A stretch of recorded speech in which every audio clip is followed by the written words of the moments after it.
Leadership में अगर 3 का भी हम गिनती करें, 3 में 1 नंबर लेने का जो योग्यता रखते हैं, ऐसे हमारे प्रमोद बोरो जी के लिए भी एक जोरदार ताली होना चाहिए। उर्खाव गौरव ब्रह्म जी, जिनका बहुत एक्सपीरियंस है राजनीति में, प्रशासन में, कैबिनेट मंत्री है, उनको भी मैं नमन करता हूं, अभिनंदन करता हूं।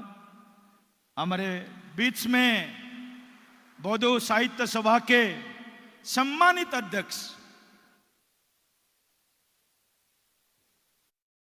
जिनका नेतृत्व में बोडो साहित्य सभा को एक नई पहचान मिली है, एक नया एक हैट्स मिली है, ऐसे हमारे आदरणीय बोडो साहित्य सभा के अध्यक्ष डॉक्टर सुजीत नार्जारी को भी मैं दिल से आपको प्रणाम करता हूं। आपका गुड हेल्थ और आपके कर्ममय जीवन के लिए ईश्वर से प्रार्थना करता हूं। हमारे बीच में जिनका नेतृत्व में all Bodo students union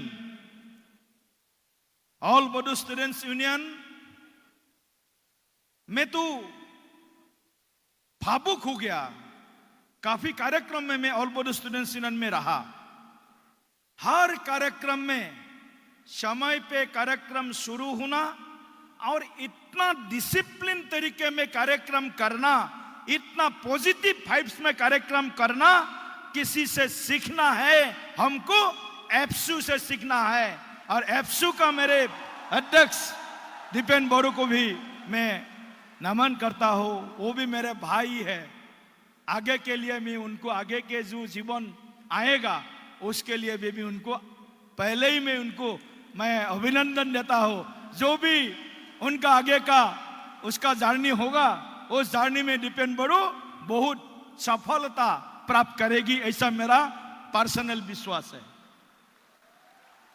रणगोरा Narzary जी राज्यसभा के सांसद है, एफसू के पहले का अध्यक्ष रहा है, उनका भी बड़ा नेतृत्व है।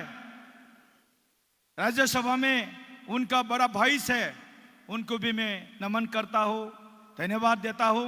फिर हमारे साथी कोकराझार के आदरणीय सांसद जयंत कुमार बसुमतारी जी को भी मैं उनको स्वागत करता हूं, अभिनंदन करता हूं। बोलने का कुछ नहीं है, इतना ही बोलना था।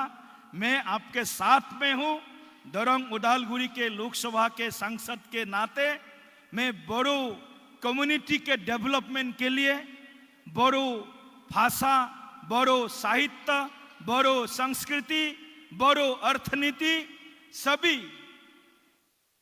जो हमारे अलग अलग हमारे स्तंभ है, डायमेंशंस है, जिनको आगे बढ़ाने का काम प्रधानमंत्री जी ने खुद कंधे में लिया है, असम के मुख्यमंत्री जी ने जो खुद कांध में लिया है और बीटीआर प्रधान जी खुद कांध में लिया है।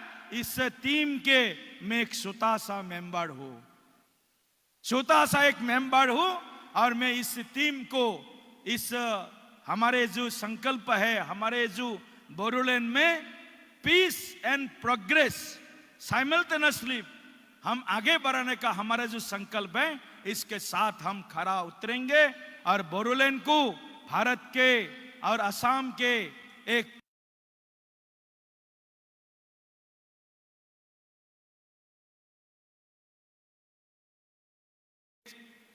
सबसे डेवलप्ड एरिया बनाने के लिए हमारे जो आगे का कर्मसूची होगा, आगे का जो रोड मैप होगा, उसमें मैं भी इसमें जितना हो सके उसमें हम शामिल होंगे।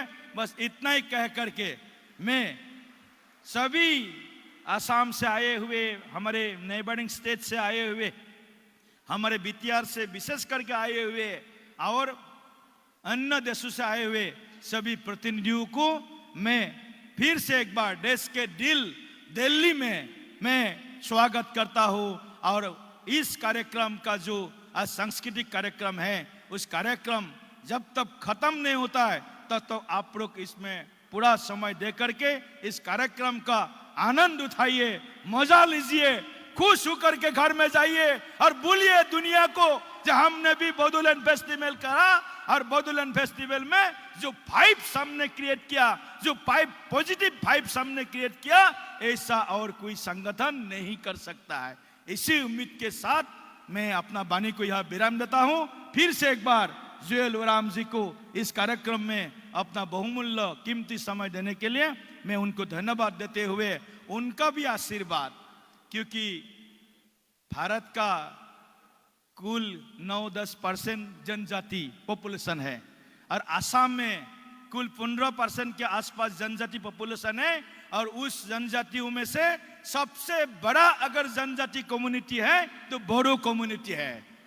इसीलिए बोडो कम्युनिटी का मैं सर्व प्रकार का उन्नति से ईश्वर से प्रार्थना करते हुए मेरा अपना वाणी को विराम देता हूं।